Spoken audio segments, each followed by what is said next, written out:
Um, but when it comes right down to it, you can compare it to if you do an hour of Tai Chi, it's like doing an hour of resistance training and brisk walking. And it's Really? similar in kind of like the calorie burn too. So you're getting a lot of things that you might not expect from that slow, continuous movement.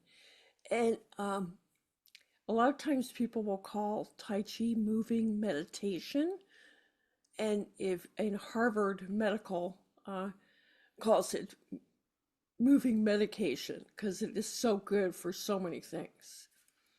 And it's probably one of the exercises of all things out there that is the most uh, maybe beneficial for overall health and well-being that you could do.